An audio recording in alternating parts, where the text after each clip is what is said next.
What is so obviously, Mike, I actually don't know. What is the project that you're working on right now with Avalanche? Sorry. Second Extinction was just launched in early access, which is a very cool. I didn't know anything about early access before this, but it's really an interesting idea of having the community be part of your beta testing, I suppose, where everybody has a understanding that there's going to be bugs, and we'll get through the bugs together and like make a better game together, and like we'll give you a discount on the game basically in order for you to help us like find these bugs. Oh, cool. And the game that's not all that early access is about. It's also just like less game, so it's like they're trying to hone in on what's working before they expand the game out and stuff like that. So it was cool being part of like a shorter timeline of a process. My timeline on Second Extinction was about 6 months. Compared to 18 months on Just Cause 4. Okay.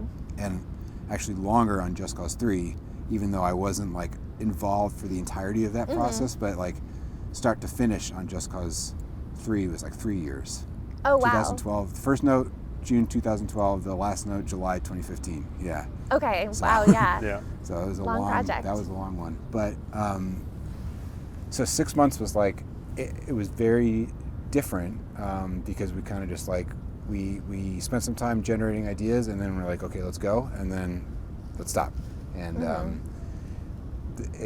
it's cool seeing like a very small little part of a game that could be expanded over time into something really big and huge, and it's fun. It's like a game. Like Just Cause 4 is a game. Like that's like, it's very gamey, but not Second Extinction is like, it's just, you just run around shooting mutant dinosaurs. It's it's just really fun, and I like, I don't know, I use like, I describe my own music often as loud and dumb, and I think it works really well for Second Extinction. It's just like, we're gonna shoot these dinosaurs, and it's gonna be super fun and goofy, and that's what it's gonna be. Nice. And not much else. Yeah. Is there a trailer or something that has your music in it that we can look at and then put somewhere? The very first launch trailer uses actual music from the game. Oh, cool. Which was amazing that they did that. The subsequent trailers, they ended up getting custom music for the trailers, which it is what it is. Yeah. I understand why they did it, and it can go really bad, I think, when you misrepresent your game in the advertising. Yeah. But they did a good job of choosing music for these ads that, even though it wasn't mine, it did feel like it represented the game in a more in a truthful way, which I thought was great. Nice. Yeah. What was either the direction you received or that you did on your own accord in order to get yourself in the headspace? Like, was it a Jurassic Park binge or playing Turok, Dinosaur Hunter, or like, where'd you go? Yeah, Turok was, so everybody was like, I think everybody was a little upset when they found out that it wasn't like a Turok reboot. Right. But obviously Turok was on everyone's mind. And the music for Turok is really cool. It's like the first one. The very first Turok has these like cool tribal drum kind of vibes, but they're in this like N64 synthy filter that just, it's very refreshing sounding. Like, I think if you were to do it just a tribal drums thing now, it would be like a really generic thing to be doing. But the sound of like the digitally drums from that soundtrack just sound really cool. So yeah, Dinosaurs,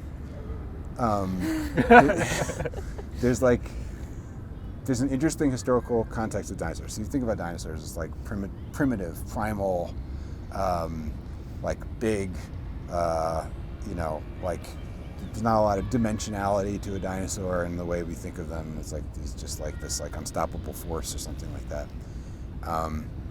And then there's this historical kind of ancillary association with how dinosaurs have already been portrayed in the time that we've been portraying dinosaurs.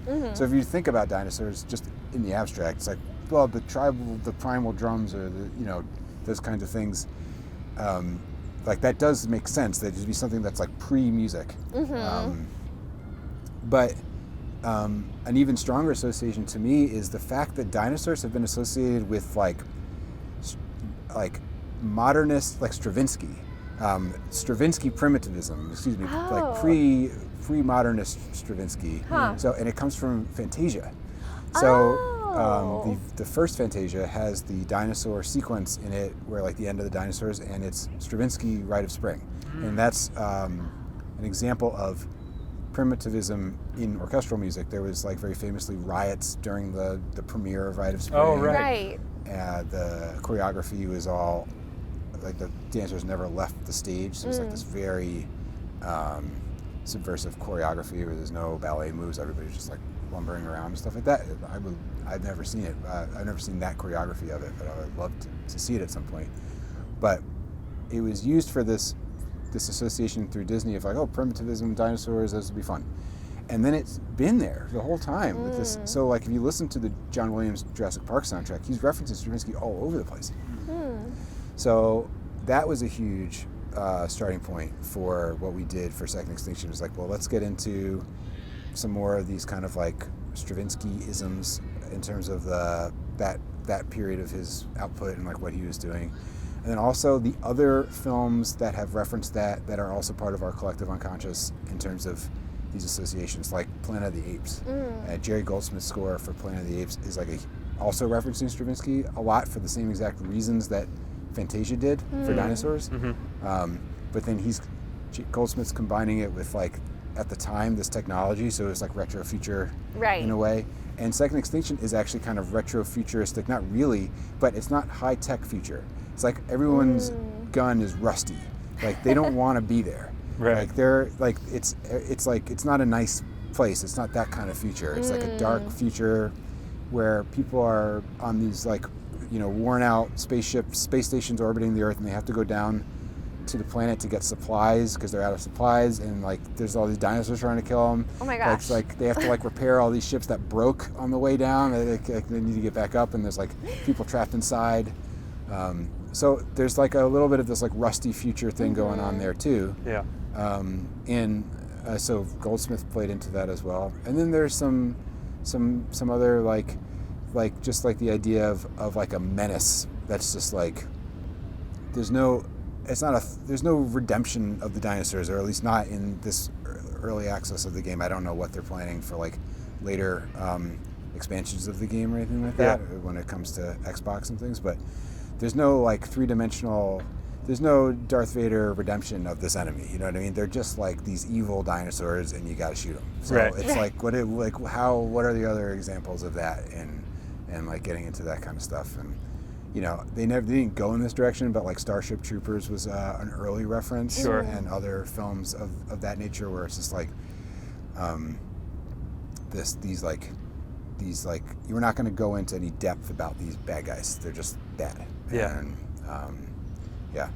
Starship Troopers ended up not being with the direction they wanted to go because I think it was too kishy. It was too like goofy and stuff like that. But it's still pretty. Like Second Extinction is still pretty goofy. Like they didn't go. They didn't make. Thankfully, I'm glad that it's not super serious. Yeah. But they kept it like kind of goofy in some respects. So I think that was a strong choice on their part.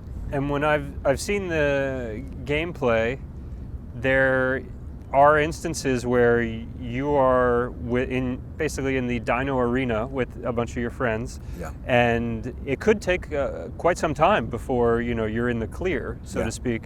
So that kind of brings that what you were referencing earlier in your composition palette, the idea of like a jam session where there's long periods of time. What did it look like composing, or did this fall on you, or was it more on the sound design side from the developers? Like when a big beat happens, a dinosaur goes down or something like that, what did that look like as far as your contribution? So that's something that is one of my favorite things about, as we were talking about, one of my favorite things about writing for video games is the fact that the music will change based on these different gameplay elements. In Second Extinction, the audio lead for that game was Dominic Vega, who from Avalanche New York, who then went to... Hi, Dominic. Who went to the newer Swedish office to do this game. he and I were talking about all these different systems that we might use. There's a few different like main ways that composers might make the music work in game. You can change the instrumentation. You can change like the arrangement of the instruments by adding and subtracting layers of music. You can also resequence the music, so different sections of music play based on certain variables. But when we got into Second Extinction, we really started honing in on the gameplay, and Dom would have to answer this question in full because I don't actually know what he did, but I'm pretty sure because the game is sort of like there's either a couple dinosaurs trying to kill you or like a whole lot of dinosaurs trying to kill you. Like it's either those, and then sometimes no dinosaurs trying to kill you. But generally speaking, they probably are. You just haven't seen them yet. They're plotting. So they're plotting to kill you. Yeah. So we created. There's basically 3 suites of music in the game. One is these little kind of gestural bits of music that play when you are. Actually, I guess there's 4. There's these little gestural bits of music that play when you are in a very low threat situation. Then there's this music that is like a couple dinosaurs are trying to get you. And then there's like the main combat music where like quite a few dinosaurs are trying to get you. And then there's the extraction music where you are trying to get out. And that's when the most dinosaurs are trying to get you. And so that's like and we had in my head, I kind of had like a system of, okay, I want to, like for the extraction stuff, I want to have like these kind of like the most epic moments, like maybe actually use some melodic stuff, but there's not very much melodic material as the lower tension levels go, and there's a little bit more like rhythmic stuff. And the lowest tension levels have a lot of like moody pads. We recorded baritone saxophone and bass clarinet and just made these like crazy. So it's like trying to think of like what does a dinosaur sound like. Right. It's like it's been done now quite a lot, like having like so it's like, well, let's just use like low woodwinds and just make like the screechiest, like craziest noises with these low woodwinds. So I had Derek, my studio partner Derek, and my very good friend also named Zach, who's a saxophonist, and they both did a ton of bari sax stuff and bass clarinet stuff. Nice. And it's just like these guttural sounds that we just kind of put into the computer and mess with. So you're hearing primarily those on the lower tension stuff.